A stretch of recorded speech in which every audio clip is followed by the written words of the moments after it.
Oke. Kita lanjutkan diskusi kita sore hari ini. Kita lanjutkan di pertanyaan dari Nur Hadi mengenai sikap dan sikap dan tindakan pemerintah yang membatasi ekspresi dalam bersastra hari ini ya. Langsung saja mungkin dijawab oleh Kang Ray Amanda selaku narasumber. Diberikan waktunya 2 menit untuk menjawab pertanyaan ini. Silakan Kang Ray. Langsung aja.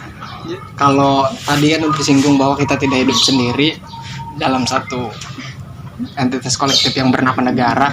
Alhasil J.J. Rousseau kan mengklasifikasikan dua kebebasan. Pertama kebebasan alamiah, kedua kebebasan sipil. Kalau kebebasan alamiah, kebebasan yang sudah didapatkan oleh setiap orang untuk berekspresi untuk lain sebagainya gitu. Tetapi jangan lupa sama kebebasan sipil.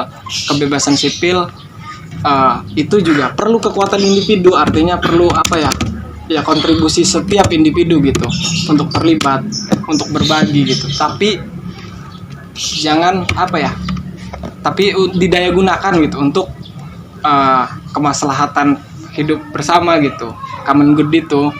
Maka barangkali menurut perspektif pemerintah gitu kan yang menaungi yang ini gitu, yang menjalankan negara, barangkali ada ya 1 atau 2 gitu karya sastra yang cenderung bermuatan mengganggu stabilitas umum itu gitu. Kita sebut mengganggu stabilitas umum. Alhasil tadi ada satu tindakan represif gitu, ke tindakan apa di situ namanya hak ya bebas ya, materi mendefinisikan itu karya sastra gitu kan, perlu juga dilihat. Nah barangkali kan masih di situnya hak. Jadi orientasi pemerintah dan orientasi orang bersastra kan berbeda gitu. Iya, penulis mungkin berorientasi untuk untuk menyebarkan pemikirannya gitu. Pemikiran bahwa hari ini misal kita tidak baik-baik saja gitu. Tapi kan orientasi pemerintah juga lain. Terus ditambah lagi tadi kebebasan itu ada 2, alamiah dan sipil. Gitu paling. Oke, terima kasih Kang Ray. 2 menit kan pas. Cukup ya. Selanjutnya mungkin pertanyaan dari Kang Nurhadi ini dijawab oleh Kang Suliksan. Waktunya sama 2 menit. Dipersilakan Kang Suliksan. Ya, kalau saya membaca begini, kembali ke prinsip saya di awal itu mengenai analogi saya terhadap sungai. Kalau dulu si Ihan tadi menyinggung soal si Idah tadi menyinggung soal Orde Baru gitu. Nah kalau Orde Baru itu membatasi dengan kebijakan saya analogikan dengan bendungan. Jadi khususnya di dunia sastra ini ditutup alirannya dengan kebijakan. Jadi sastra yang boleh keluar di permukaan itu sastra yang model begini, yang model begitu. Kalau yang model begono nggak boleh dari bendungan ini. Kalau sekarang bendungan ini dibuka, bernama reformasi. Artinya kan nggak ada yang menghalau nih. Pemerintah tidak membatasi melalui bendungan. Tapi kita tanyakan kepada diri kita sendiri. Selera kita ini terhadap sesuatu apakah benar-benar kehendak daripada kita, atau kadang-kadang disetir misalkan oleh sesuatu. Misalkan begini, dulu sekarang banyak lembaga-lembaga yang menaungi tentang penerbitan, penyebaran, kayak misalkan televisi dikomandoi oleh Komisi Penyiaran Indonesia. Dia tidak membatasi untuk ya orang berkreasi di televisi itu seperti apa. Yang penting tidak ada sangkut paut dengan sara misalkan. Nah jadi si pemerintah ini masuk bukan melalui bendungan, bukan membangun bendungan, membangun kebijakan untuk menghalau laju ekspresi ini, tapi dari media-media lain, dari televisi, dari media ini, sehingga laju ini kan bias, laju si air ini tersendat oleh sampah-sampah ini. Nah, orang-orang pegiat-pegiat yang memang bergiat di sastra memang kan tetap laju di ekspresi sastra ini, tapi orang-orang non pegiat dia ikut pada cabang-cabang yang diberikan pemerintah ini. Ngerti nggak maksudnya? Saya sih enggak. Artinya dulu kita disekat oleh bendungan, oleh kebijakan. Jadi cara bersastra kita ya sesuai dengan kebijakan tersebut. Kita nggak bisa nulis Bumi Manusia, Pramudia Anantatur itu di Bredel. Kalau sekarang kita boleh nulis Bumi Manusia, kita boleh nulis Negeri Para Berdebah, kita bisa menyebarluaskannya karena tidak ada kebijakan yang merepresi kita untuk menyebarluaskan itu, ya kan? Hari ini, ya kan? Kebijakan apa?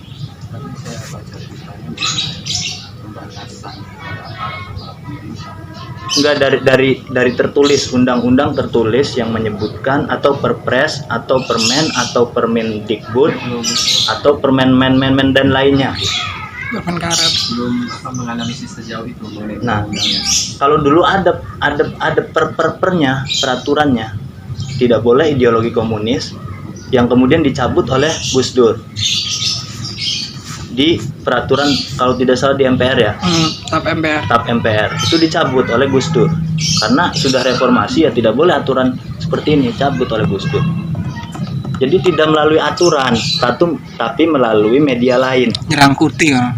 Pemerintah menyerangkuti dari media lain. Jadi memberikan pandangan lain supaya ekspresi kita itu terbias gitu, tidak satu fokus. Misalkan saya ideologinya komunis nih. Misal ya, ideologi saya komunis. Nah, pemerintah tidak melarang saya sebagai pemilik ideologi komunis dengan kebijakan, tapi memberikan gangguan lain dengan media lain. Misalkan hadirnya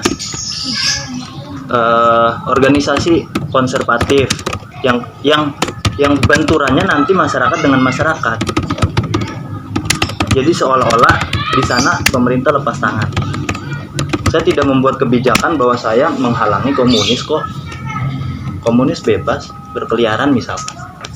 Tapi media-media lain yang sudah dicekoki bahwa komunis itu jahat atau komunis itu jahat, ya mereka yang menghalau, bukan kita. Jadi tarungnya akhirnya bukan dari kebijakan pemerintah, tapi antara ideologi A dengan ideologi B, ideologi B dengan ideologi C. Lihat di media sosial kita hari ini, pertarungannya bukan dengan pihak kekuasaan, tapi pihak ideologi A dengan ideologi B, konservatisme dengan fundamentalis, dengan radikalis, dengan ini, dengan list-list yang lain. Jadi saya membacanya seperti itu, sungai ini arahnya. Jadi kita tidak ditutup dengan kebijakan, karena ketika pemerintah mencoba menutup kembali dengan kebijakan, maka orde baru kembali bergulir. Makanya saya tidak menutup dengan kebijakan, saya menutup melalui media lain. Jadi seolah-olah kita ini dibuka tapi disendat dari sisi lain gitu. Itu maksudnya. Kamu jalan keluarnya Ada exit. exit ya, jangan. Cukup ya? Cukup, Kang Ihsan? Cukup barangkali. Cukup. Kembali saya utarakan bahwa diskusi ini terbuka. Bila teman-teman di sini ada yang mempunyai argumentasi mengenai pertanyaan-pertanyaan ataupun narasi-narasi yang telah disampaikan, bisa untuk mengemukakan itu. Barangkali ada, silakan, saudara. Sebelumnya gini, kalau mau bertanya tolong rekam ya, pakai HP sendiri, nanti dikirim gitu,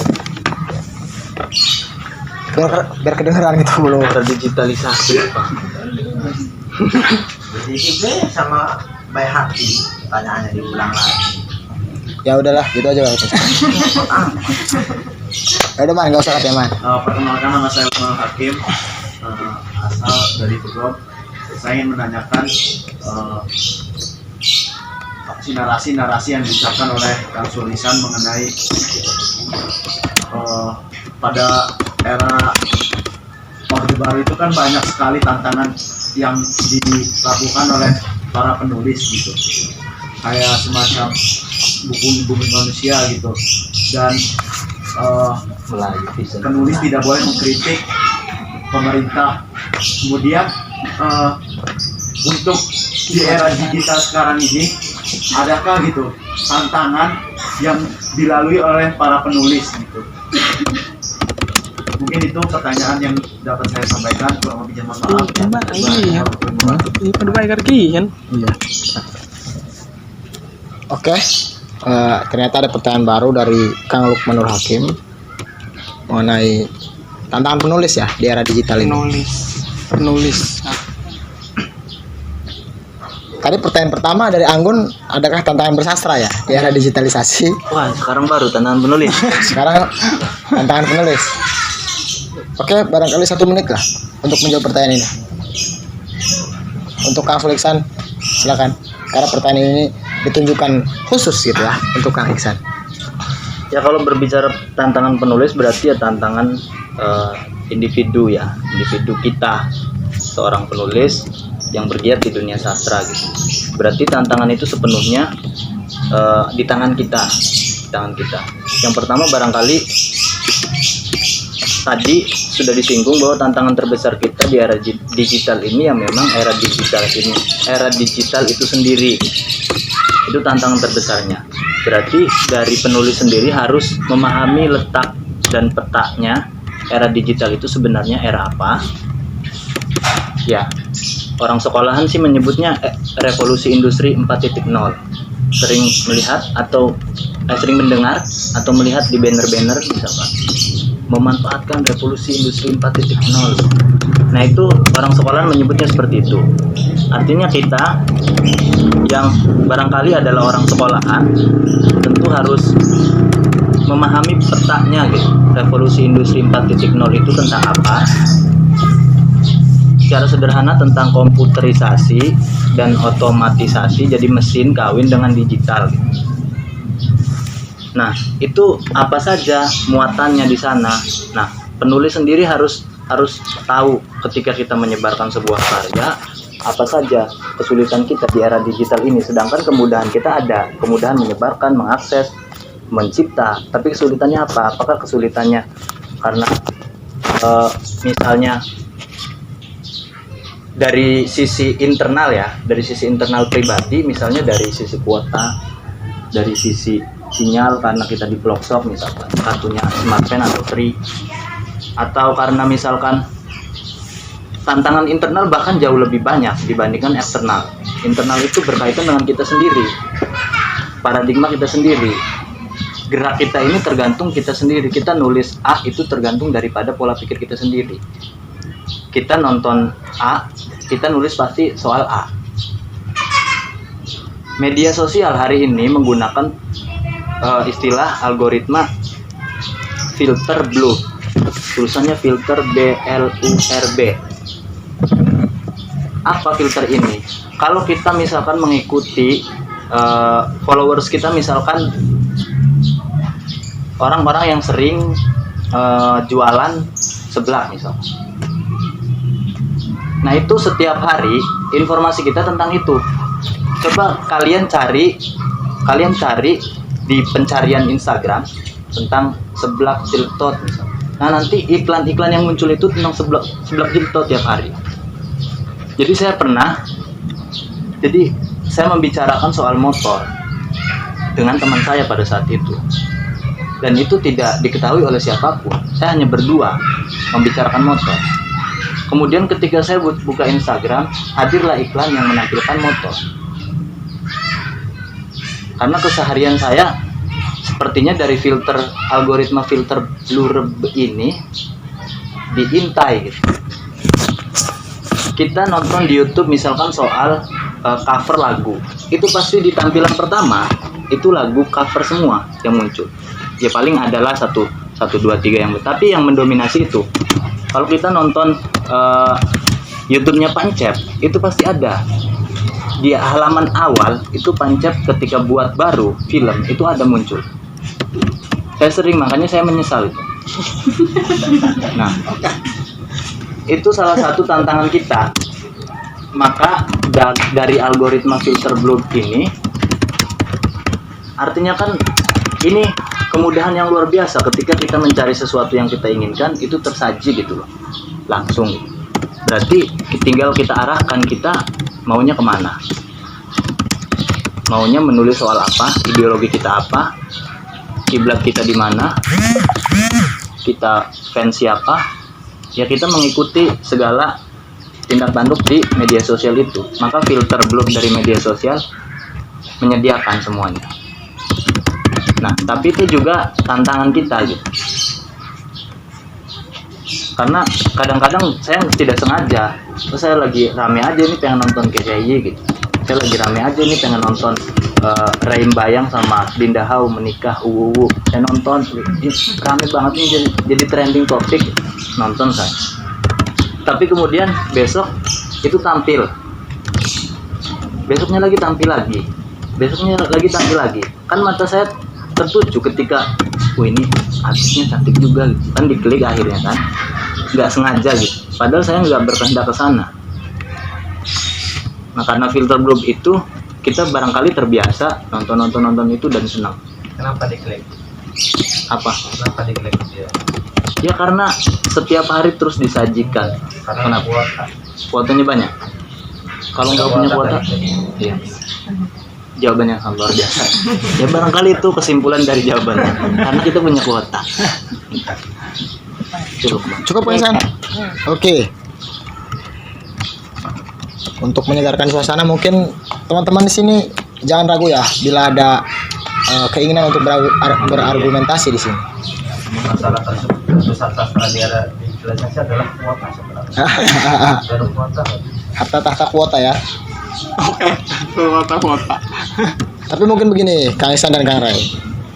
Ya, bagaimana Kang Bayhaki? Menarik kan narasi-narasi yang sudah dijelaskan mengenai diskursus sastra di era digital ini. Tapi saya memiliki pertanyaan nih sebagai moderator ya. Jadi saya teringat dengan teorinya Hegel mengenai absolute ide itu. Siapa ku? Orang bertehasa.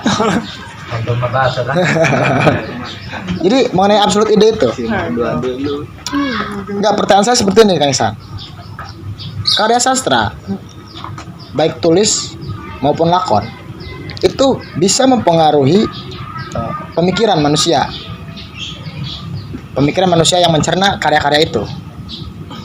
Selanjutnya, hari ini di era negara, di ideal state ya hari ini, bagaimana negara memiliki otoritas untuk mengatur segala sistem kehidupan bangsanya gitu, masyarakatnya. Nah, berarti di sini ada pengaruh-pengaruh yang mempengaruhi masyarakat kan. Saya hari ini dipengaruhi oleh segala realitas yang saya alami hari ini, dan realitas itu tentu lahir daripada pemikiran. Misalkan begini Kang Ihsan, hari ini saya membaca karya Kang Ihsan mengenai buku Nadran itu. Ketika membaca Nadran, saya berpikir bahwa korporasi ini sangat merusak sekali terhadap lingkungan dan berdampak buruk terhadap masyarakat. Akan tetapi melihat narasi-narasi di media, di berita-berita yang dikemukakan oleh pemerintah bahwa setiap pembangunan, setiap pembukaan tambang itu memiliki dampak positif terhadap perekonomian. Nah, perdebatan ini kan membentur di kepala kita gitu, memutar-mutar gitu. Nah, pertanyaannya, hari ini sastra dipengaruhi oleh kebijakan pemerintah maupun media, atau sastra yang mempengaruhi bentuk tindak tanduk daripada media maupun otoritas pemerintah itu, atau sebaliknya gitu. Pertanyaan seperti itu kepada Kang Ray dan Kang Iksan mungkin ya, agar serada panas gitu pertanyaannya. Oke, silakan Kang Ray. Itu dulu tuh. Hah? Apa diem ya? Boleh Kang Ray dulu deh. Jadi intinya pertanyaannya adalah Hah? Ini pertanyaannya adalah apakah sastra yang mempengaruhi kehidupan hari ini karena banyak dikonsumsi gitu? Apakah orang-orang sastra yang dipengaruhi oleh diskursus lain gitu? Feudalisme, industrialisasi, ekonomi dan sebagainya gitu. sejauh pandangan saya keduanya saling mempengaruhi, karena lagi-lagi karya sastra berangkat dari pergulatan pribadi ataupun entitas kolektif. Contoh, karya sastra perlawanan dilahirkan hasil daripada realitas yang ada gitu, ya kan? Artinya kan ada makna. Artinya kan karya sastra menangkap makna dari sebuah realitas gitu. Pembangunan, misal karya Nadrat lah kayak jauh-jauh. Sulisan melihat bahwa ada pengerukan itu gitu. Ya, Dia posisi sebagai penulis gitu ya. Otomatis kan dia dipengaruhi loh gitu tuh. Ya, itu kan pengaruh. Terus kalau bicara apakah sastra mempengaruhi negara, ya berpengaruh gitu. Sejauh ini kan peran pemerintah terhadap sastra kan, sejauh ini pemerintah terhadap sastra kan mengakui gitu bahwa sastra punya andil besar terhadap Indonesia gitu, terhadap kebudayaan gitu.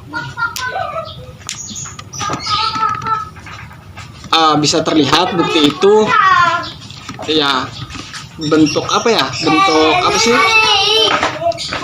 lewat pemerintah ya mendorong penerjemahan karya-karya nasional ke karya-karya internasional agar karya sastra Indonesia bisa dikenal oleh masyarakat lebih luas gitu tuh.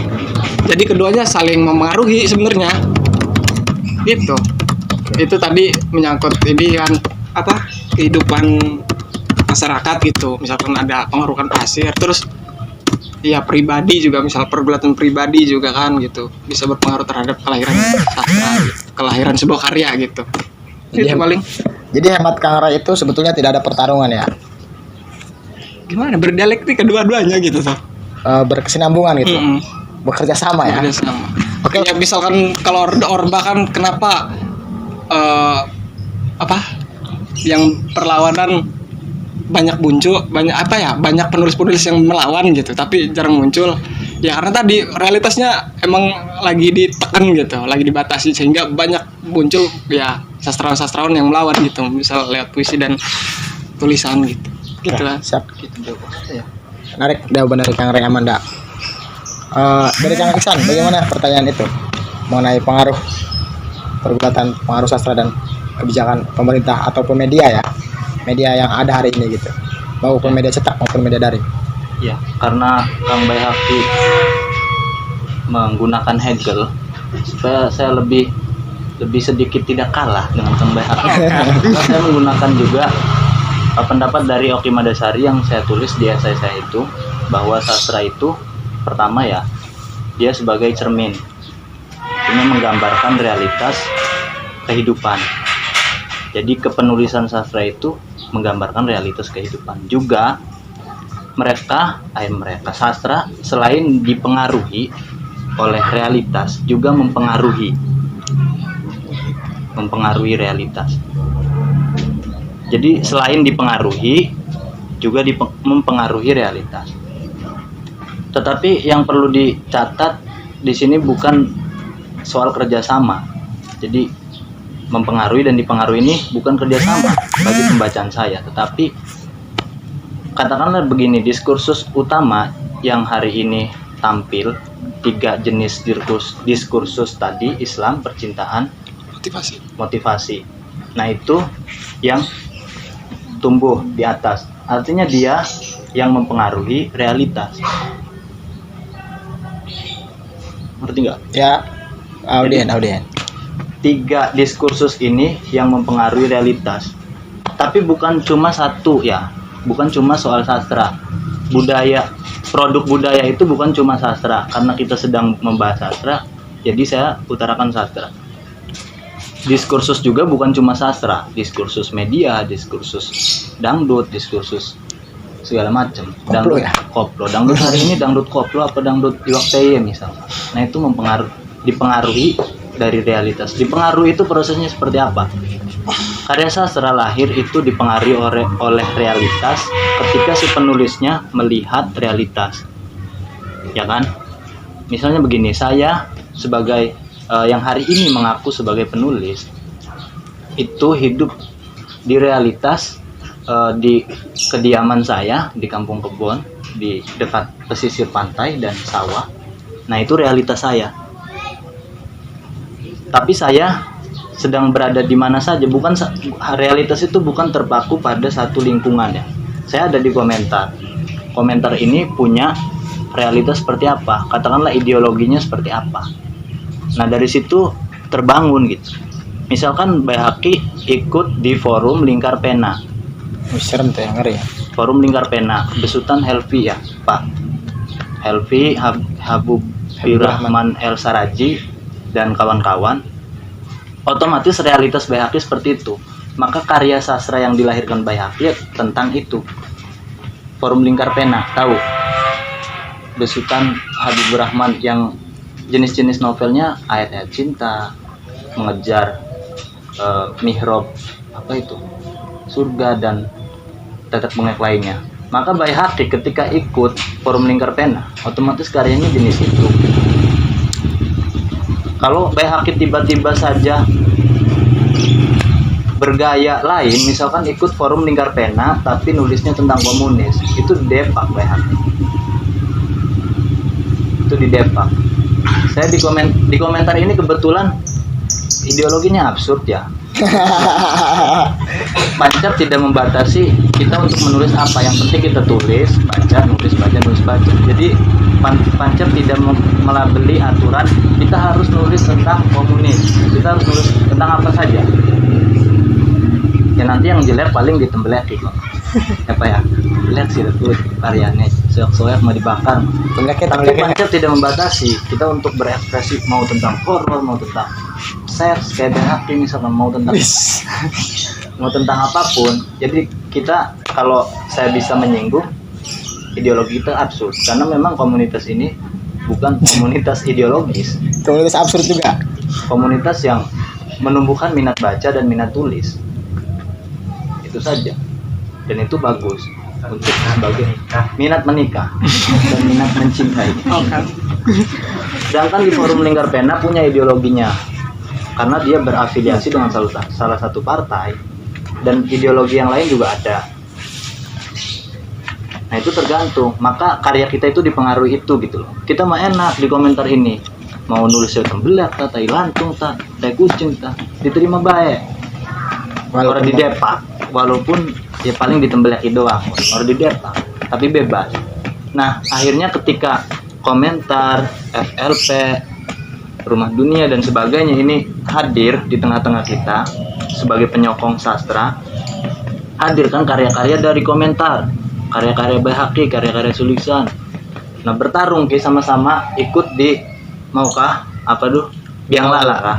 Nah siapa yang berada di atas? Komentar ada di atas, set karya Suliksan ke duhur ke misalkan ya berarti karya saya itu mempengaruhi nanti di realitas. Kalau karya saya kalah di bawah, ya berarti yang menang misalkan dari forum Lingkar Pena, berarti forum Lingkar Pena ini yang menjadi diskursus dan dia yang mempengaruhi masyarakat. Jadi polanya dipengaruhi dan mempengaruhi, seperti itu sih kira-kira. Kang Baihaqi Ma'rifatun. Gimana? Mungkin ada tanggapan dari pemajik kita, pemajik komentar. Apa ya? Oke. Untuk laki-laki audiensi Arjuna, para Arjuna, bagaimana?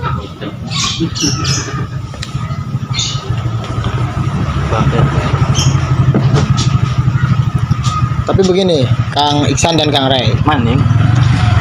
Satu terakhir ya, closing pertanyaan. Coba saya pengen nanya ke Baihaqi. Nah, pengertian digitalisasi dulu ya apa ya? Tapi kamu coba Apa?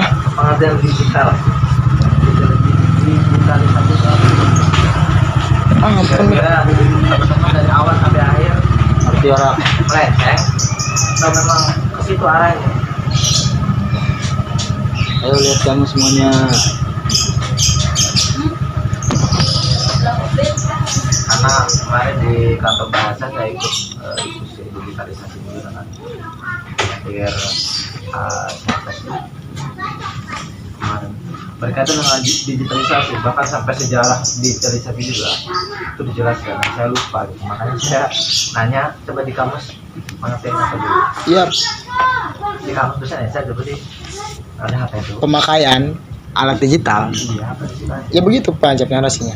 Definisinya pemakaian alat digital. Di sininya berhubungan dengan angka-angka untuk sistem perhitungan tertentu. Digitalisasi ga?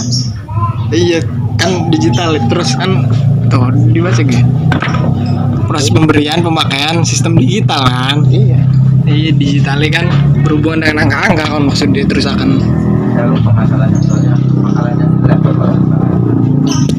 berkaitan dengan digital itu kan. Maksudnya dunia digital itu dunia yang seperti apa gitu kan? Apakah kata dia mode PDF kayak gitu atau yang sumber Facebook atau YouTube segala macam? Apakah yang seperti itu gitu kan? Atau kemudian pertarungan di era digital itu yang seperti apa? Kata digitalisasi itu yang Bedah ya? ya benar. mantap. Mantap ini mantap. Karena ngeri juga kalau ada tulisan itu tapi tidak menyinggung digitalisasinya itu. Nah, benar. Karena dari tadi berkaitan dengan apa ya bahasanya Iya, kita kan digital perang digital media dan banget. segala macam itu kan. Ya tanpa perang itu kan ya dunia itu digitalisasi tetap apa ya tetap jalan gitu kan. Entah dengan media semacam apa ya. Kalau misalnya nggak ada Facebook, ada YouTube, nggak ada apa, saya kira ya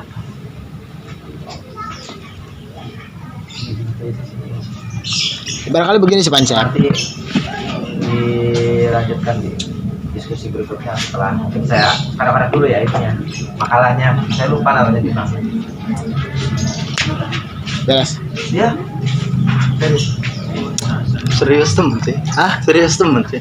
Iya, menyinggung tema sih diajukan kan ya. Tapi barangkali begini Panca. Digitalisasi itu kan jelas ya Panca. Maknanya gitu. enggak di situ dibalik kata digital itu Ya susah kalau iya artinya harus kita paham dulu lah gitu tuh di situ maka akan mudah gitu untuk memetakan era digital itu seperti apa. Karena kalau kita cuma tahu era digital itu ya pada teknologi segala macam itu dan yang kita tahu dunia digital itu dengan semacam itu kita terlalu apa ya dangkal. ya. Tapi barangkali begini sih Panca. Mengapa komentar hari ini mengangkat tema bincang diskusi sastra ya di era digitalisasi? Karena kan kita ketahui bersama Panca, digitalisasi itu kan diawali dengan proses kegiatan NASA yang meluncurkan satelit gitu ya, membuat jaringan-jaringan yang bisa menghubungkan yang bisa memudahkan komunikasi gitu kan. Sebetulnya mah dari situ sih Pak. Iya. Tapi oke lah, kita kembali ke diskusi kita. Kembali ke pertanyaan Ihsan, pertanyaan terakhir ya. Nanti kita koreksi mengenai kata digitalisasi di belakang. Di belakang, oke. Pertanyaan terakhir ini untuk Kang Ihsan dan Kang Roy di acara diskusi hari ini. Di era digitalisasi, di era big data, di era algoritma, berbagai data dimasukkan ke dalam sebuah satu kolom ya, satu ruang yang sama gitu, wadah gitu, internet gitu ya. Internet. Di situ kita bisa mengakses berbagai macam, bisa mengupload berbagai macam konten, isi, baik video maupun dan sebagainya gitu. Yang berkenaan dengan sastra yang pasti. Nah, hari ini kita ketahui begitu mudah kan untuk saya atau teman-teman sebagai penulis awal gitu untuk mengupload karya-karya kita gitu, baik di blog pribadi, di Facebook ataupun di website milik komunitas. Nah, dengan membludaknya penulis-penulis di era hari ini gitu, karena mudahnya akses itu, karena mudahnya akses internet ini gitu, tinggal googling. Nah, berarti kan banyak tulisan. Tentu hal itu menggambarkan bagaimana peningkatan jiwa ya, keinginan, hasrat untuk menulis kaum muda gitu. Nah, akan tetapi bagi saya hari ini, hemat saya hari ini, melihat begitu banyaknya tulisan-tulisan yang hanya seumur jagung gitu, yang tidak fenomenal dan hanya dibaca oleh temannya saja gitu, dan tidak berdampak dan tidak berpengaruh gitu. Lalu tentu bacaan-bacaan yang banyak itu akan mempengaruhi pembaca karena dia membaca tulisan yang diupload itu tanpa pengurasian. Nah, pertanyaannya, bagaimana nasib penulis dan karya si penulis itu yang tersebar di berbagai macam platform? Lalu bagaimana pengaruh-pengaruh karya tulis yang dibuat di era digital ini, di era banyaknya tulisan-tulisan ini? Mungkin itu pertanyaannya. Pertanyaan terakhir ya. Oke, Kang Ray dan Kang Ihsan, silakan dijawab. Mungkin Kang Ihsan dulu ya. Apa pertanyaannya? Apa pertanyaannya, ulangi? Ya, pertanyaannya Ulangi yang pertama coba. Pertanyaannya bagaimana nasib penulis dan karya si penulis?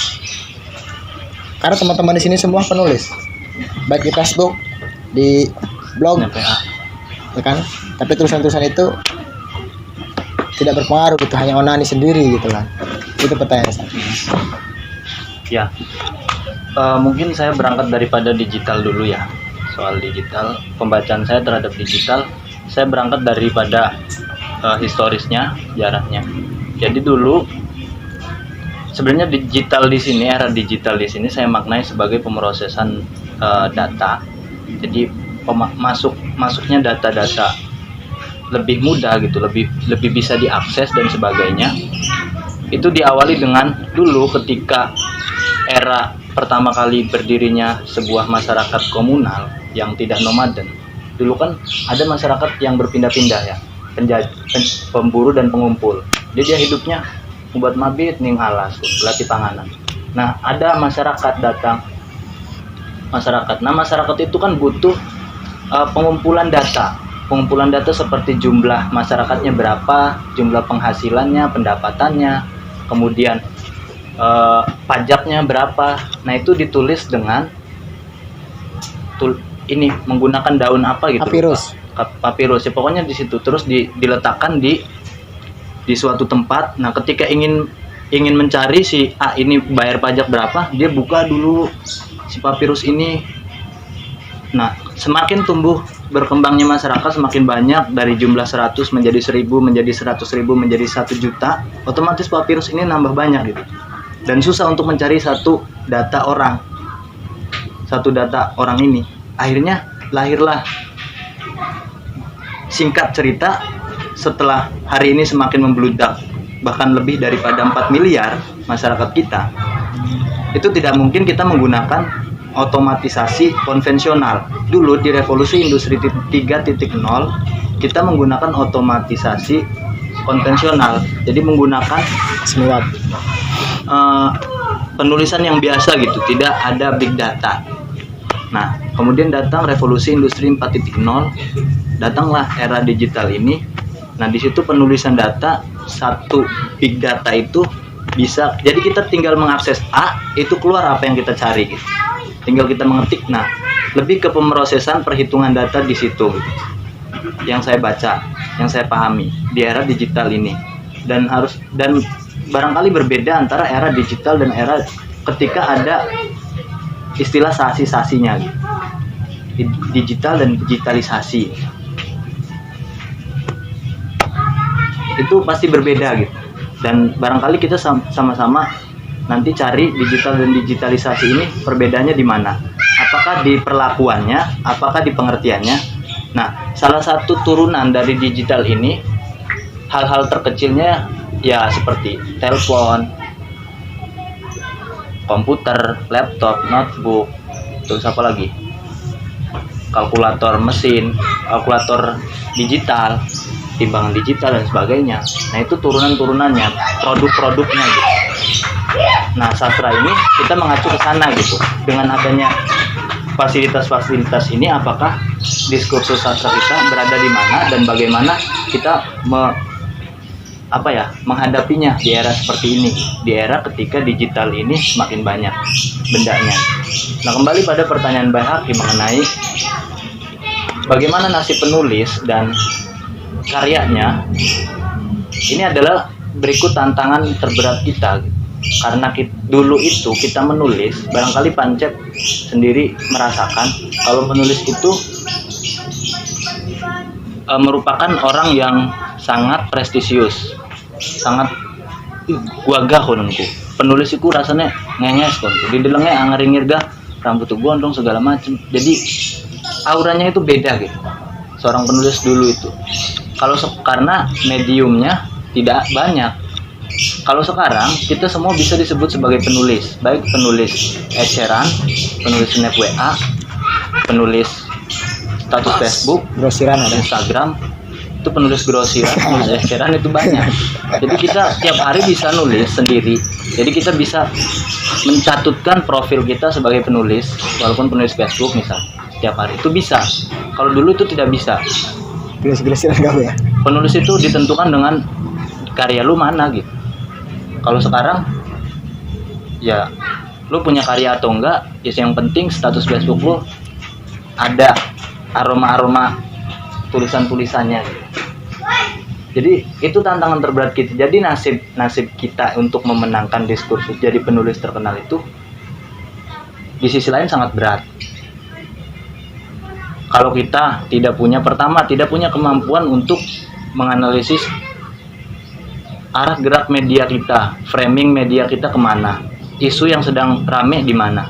Ada dua jalan sebenarnya. Yang pertama, apakah kita ikut arus, kita ikut ke diskursus utama, jadi kita ikut menjadi penulis seperti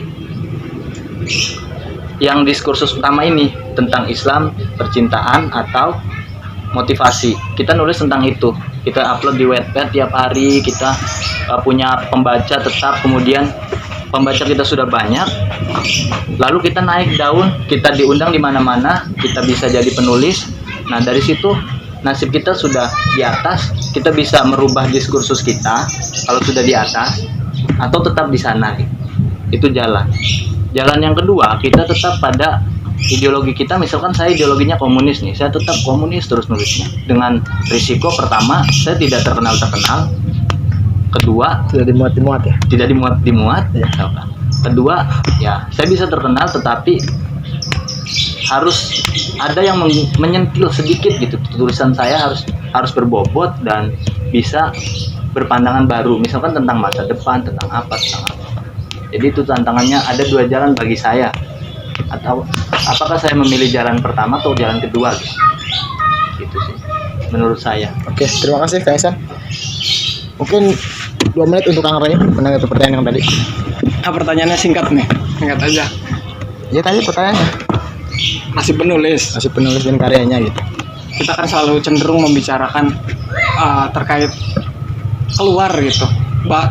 Tapi kan tadi kita singgung bahwa semua orang bisa menulis. Alhasil perlu pembedaan gitu. Saya pengen melihat sudut pandang yang lain. Kalau semua orang bisa menulis, artinya kan ya saya pengen melihat sudut pandang yang lain, bahwa orientasi menulis setiap orang mungkin berbeda, ya kan. Bisa orang menulis untuk mempengaruhi dirinya, bisa mempengaruhi orang lain gitu di luar daripada dirinya.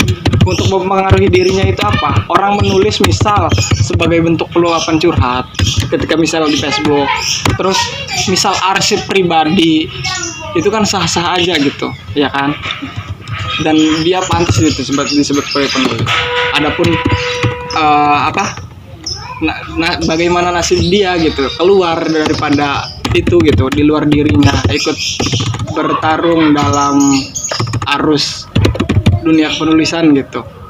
Ya tadi perlu, kalau ya Anthony Gramsci kan menyebutnya karya sastra itu aktif, dia itu mengandung ideologi gitu, ideologi. Alhasil karya sastra itu dibangun oleh kekayaan intelektual gitu, kekayaan intelektual si penulis gitu,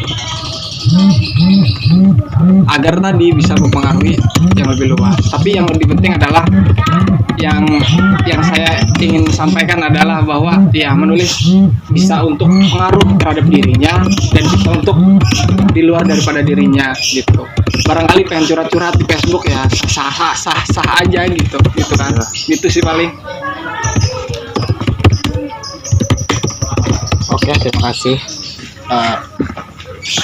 Aduh, Sebelum menutup diskusi hari ini, sebelumnya saya ucapkan terima kasih untuk teman-teman ya yang sudah bersedia hadir di kegiatan bincang diskursus sastra di era digitalisasi. Mungkin sebelum penutup saya ingin menyampaikan beberapa poin yang telah dijelaskan. Bagaimana teknologi itu bisa mempengaruhi kehidupan masyarakat ya. Karya sastra itu bisa diartikan sebagai kristalisasi dari kebatinan, pemikiran, dan sikap penulis. Karya sastra di setiap periode memiliki karakteristik dan maknanya masing-masing lantaran beda realita gitu. Kata Ali bin Abi Thalib begini, quotes Sayyidina Ali bin Abi Thalib radhiyallahu anha. Setiap penulis akan mati, hanya karyanya lah yang abadi. Maka tulislah sesuatu yang membahagiakan dirimu di akhirat. Akhirul kalam. Subhanallah. Allahumma afiq ila aqwatorik. Wassalamualaikum warahmatullahi wabarakatuh. Yang paling penting dari diskusi ini adalah quotes dari BH. Ya, setiap penulis bakal mati. Bukan yang penting assalamualaikum ya terakhir.